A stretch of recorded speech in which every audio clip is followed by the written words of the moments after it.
郑瑞莲女士。有一种生活美学叫做郑小姐，岁月带走不了她的好奇心，反而将她的行动力凝练成极致的美感。这一段是献给 Sabrina 的参展记录，让我们一起来欣赏吧。现在要准备到拼布展的会场咯。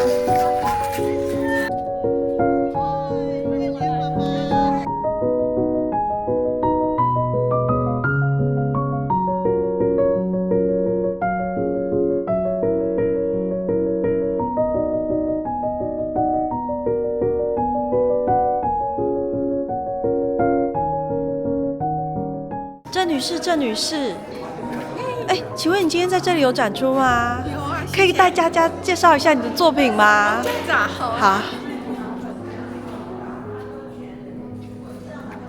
这幅作品是一个欧美经典的一幅图案，叫做巴尔的摩的秋天。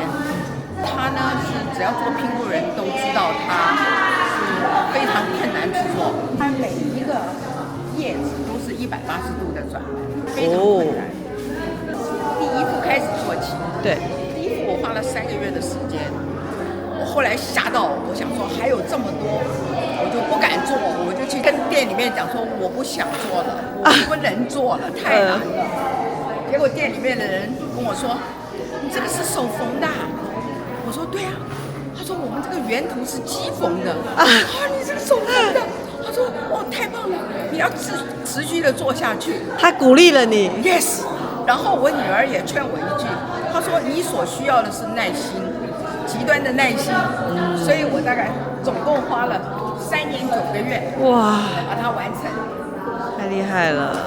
她是拼布艺术家，也是永不止步的奇女子。学习是终身的冒险，而美学是她对生命的实践。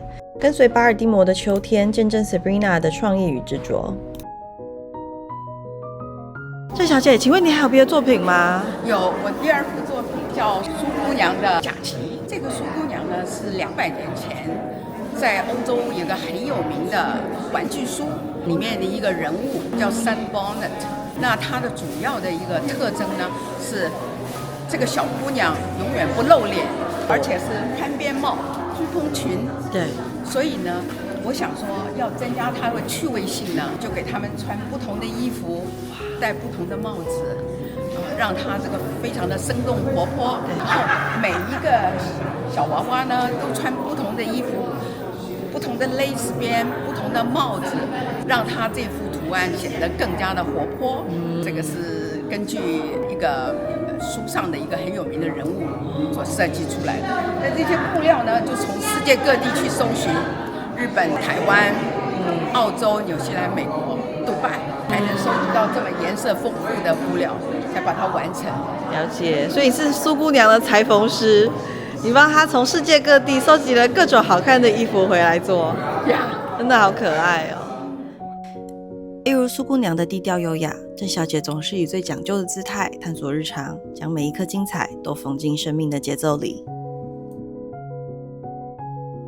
其实我们还有第3幅，一共我们这次有展出4幅的作品。这幅图案呢是我在台湾一位老师，那这位老师非常的大度，他给了我很大的创作空间，也包容了我许许多多不成熟的想法。但是呢，我从他那里因为不成熟，所以学到了很多的技巧。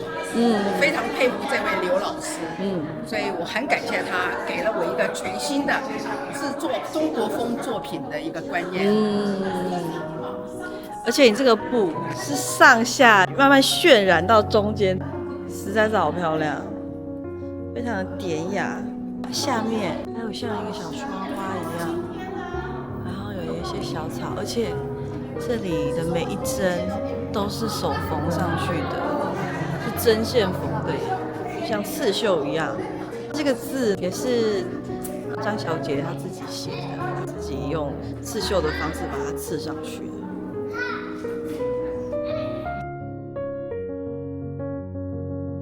这一幅24节气的一个水果图呢，是基本上是100%我个人的创作。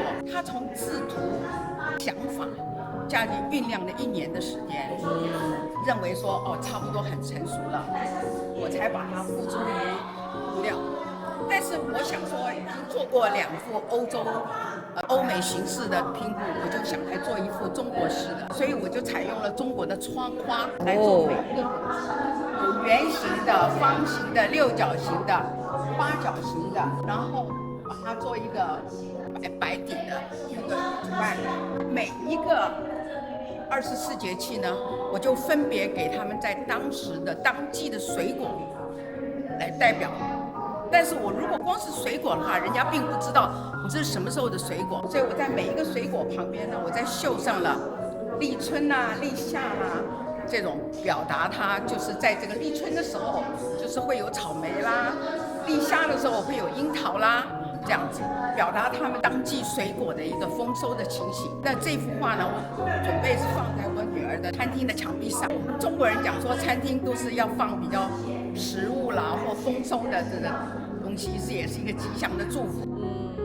1年的心血酝酿，郑小姐将24节气与窗花交织成画，每一颗手缝的时令水果都是送给女儿最温暖的丰收祝福。